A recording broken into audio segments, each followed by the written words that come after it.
Hi everyone, we've got a Celtic themed news roundup for you today on the channel. I kind of figure that's what you're into at this stage. Just a few news stories that have caught my eye, and we'll hopefully do the same for you over the next 10 or 15 minutes. Just this side of the intro though, I want to just update you as to what's happened in the Champions League in midweek and what it could mean for Celtic. All four quarter-final first legs have now been played. As you can see, Liverpool and Real Madrid in really strong positions after 3-1 away wins in midweek. That's good news for us, with both of those sides certain to finish in the top four of their domestic leagues. On Tuesday, Man City got a slimmer 1-0 win over Atletico Madrid. They go to Spain next week, so that tie is still in the balance.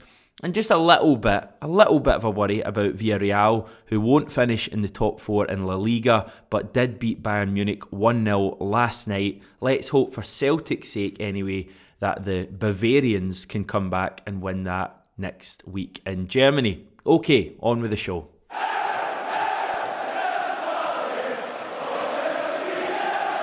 And there really is only one place to start today, with the Scottish Sun's earth-shattering "Nothing Will Ever Be the Same Again" exclusive about Celtic fullback Greg Taylor. I am honestly stunned at this development. I know there's a few of you out there who like to just listen to my videos, so you'll play the audio and go and get on with your day, maybe go out a walk or mow the lawn or something like that. Well, I hope right now that you've had to scamper to a TV screen or a phone screen to see what I'm talking about, and hopefully I've got one over you. And that's why you have to watch me and not just listen to me. But we're going to move on, and funnily enough, we are actually talking about TV screens in a way today. Television, because there have been a few interesting bits of news over the past few days that I just want to inform you of. And they centre around Sky Sports, who of course we would never criticise at all. They are heading for their second season in a row of not taking up their full allocation of Scottish Premiership matches. We're currently in the second year of a 5-year contract with Sky as the league's sole live broadcaster. Remember, before BT Sport were involved, they seemed to do quite a good job at promoting Scottish football and just conveying Scottish football in a positive light. Sky don't tend to do the same, but Sky were the ones that forked out for the contract. The deal was signed in 2018 and entitles Sky to 48 live matches per season, plus the end of season playoffs. Last season, Sky showed just 41 of those 48 matches they were entitled to, and they've only shown 34 so far this season. St Mirren versus Rangers on Sunday will make that number 35, meaning that Sky will still have 13 more games to show in the final 5 match days of the Premiership season. After this weekend, just 13 of Celtic's 33 league matches this season will have been televised.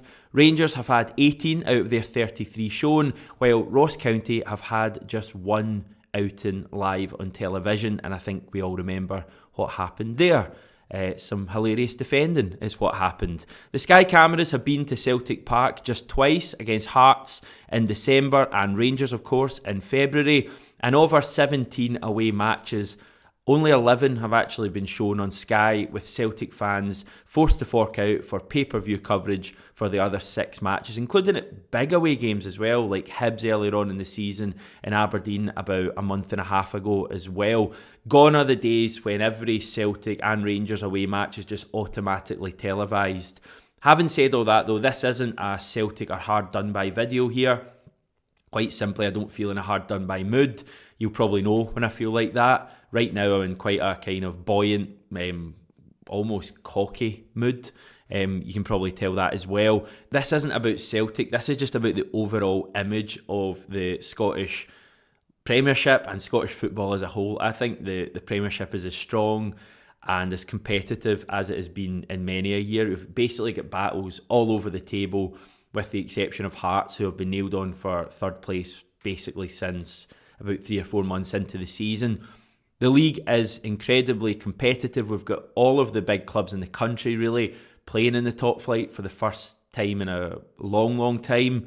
And yet Sky haven't seemingly wanted to show all of the big matches. For example, this weekend we've got the Edinburgh Derby, the Dundee Derby. Neither of those will be on television. And it's just Not great, I don't think, from a Sky point of view. In terms of Celtic, you probably expect 4 of our final 5 league matches, maybe even all 5, to be shown by the broadcaster. But even then, it's likely that they'll fall well short of their 48 matches. Just when you look at games at the start of the season, like Celtic going to Fir Park, Celtic going to Easter Road, Celtic going to Pittodrie earlier this year, we had like Ross County and St Mirren, and even Livingston beating us at the start of the year. None of those games were shown by Sky, and it just feels like a bit of a missed opportunity on their part. Sticking with TV, and it seems like the Saturday afternoon blackout will be back from next season. Quick refresher course, it is a block on being able to show live football between the hours of 2:45 and 5:15 on a Saturday afternoon. It had been scrapped at the start of the pandemic to help clubs with offering pay-per-view services to fans who obviously couldn't be at the matches. It was extended into this season as well. I think just as a carry-on from the pandemic, we were still obviously seeing a lot of effects from that at the start of this season. But earlier this week, SPFL Chief Executive Neil Doncaster said he would expect blocked hours to resume from this summer, and we'll return to a world where you need to attend the game to see it. So it seems like the Path to Paradise will be no more. RIP, gone but never forgotten. I suppose it is a bit of a shame. I know there's some people who maybe have season tickets and are maybe still fearful about going to Celtic Park in large crowds, or even just can't make it over to Celtic Park, that had this backup option of the Path to Paradise.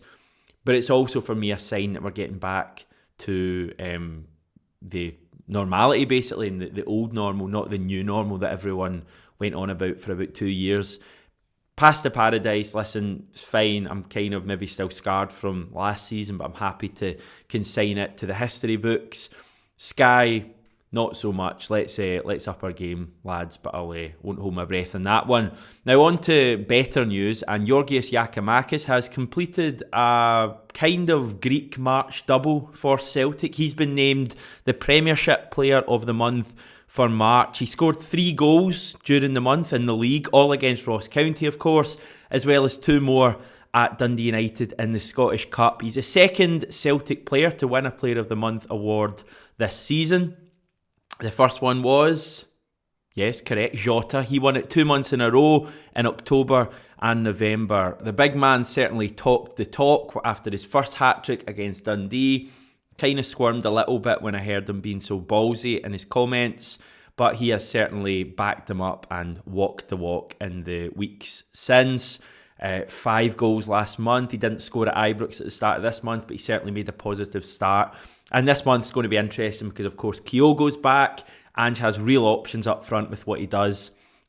And I think it's going to be really interesting to see if Kyogo comes back and maybe scores a wee goal and Giakoumakis is still playing so well. Who does Ange go with for the big games we've got coming up? I think it's a fascinating part of April to keep our eye on. Anyway, let's move on. And what else is happening? Well, rather bizarrely, Gianluigi GG Buffon has been talking about Joe Hart. The big man who's now 44 years old and is still somehow playing at something close to elite level football, back where it all started for him in Parma in the second tier in Italy, said, "The way Joe is playing this season is no surprise to me. He has always been a great goalkeeper. He just needed a place to call home again. It was not that long ago that I called him one of the top 3 or 4 goalkeepers in the world. That player who was number 1 for Manchester City in England didn't go away. He just needed to find his confidence again. He needed a bit of love to find his level again, and he has obviously got that love at Celtic. The top player is back, and it is good to see." And I think Celtic fans would echo a lot of what Big Buffon had to say. He was speaking to the Daily Record, which is even more bizarre, by the way. Next on the bizarre quotes that you kind of need to double check people aren't taking the piss out of you, is Eddie Howe, famous for not being quite as good as Ange Postecoglou, obviously. And he's been speaking about Ange as well. The Newcastle boss said, "I think he's done an incredible job. I did actually watch the game on Sunday. It was a very interesting game. The atmosphere is always electric and are very interesting games to watch from a coach's point of view. Full credit to him, his staff and players for what he's done this season, because it was a team in slight transition." and I think he's been excellent in recruitment. A team in slight transition is probably the understatement of the millennium from Eddie Howe, but nevertheless it's nice to see that he is a big fan of Ange just like the rest of us. He also was asked, I think, about whether he regrets not going to Celtic, given that we are, quote, on the cusp of another league title, and of course he played all that down. He'd probably get a job in the Rangers media department with those kind of lies. But anyway, we have a lot to thank you for, Eddie. Obviously Ange is the main beneficiary, and I suppose the rest of us are as well. Now, Celtic stars are back to work after their heroics at the weekend against Rangers. Yesterday the club posted some footage from Lennoxtown of the players right back at it. Carl Starfelt was in the spotlight on Instagram, but the likes of Kyogo and Matt O'Reilly were seen in the background, which is very good news.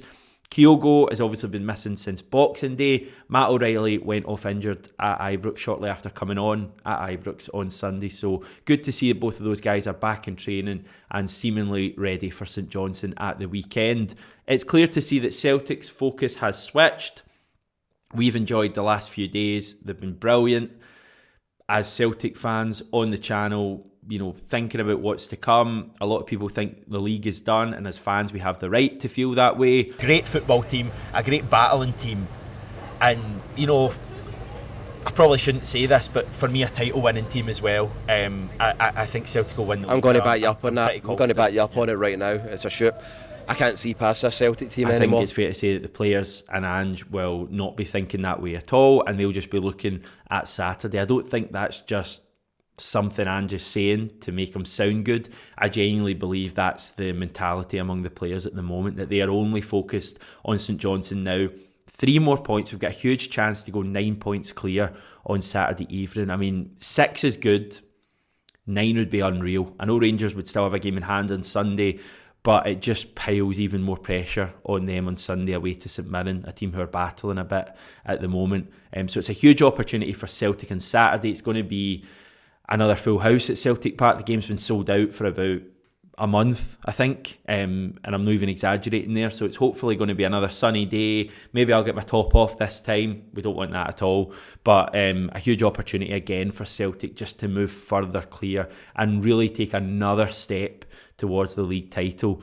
We are going to be looking forward to this game from tomorrow onwards. Well, basically just tomorrow. We'll have the preview for you tomorrow, loads of chat ahead of the game, predicted 11, all of that stuff, and any other news that comes out between now and then. So I guess I'll speak to you then.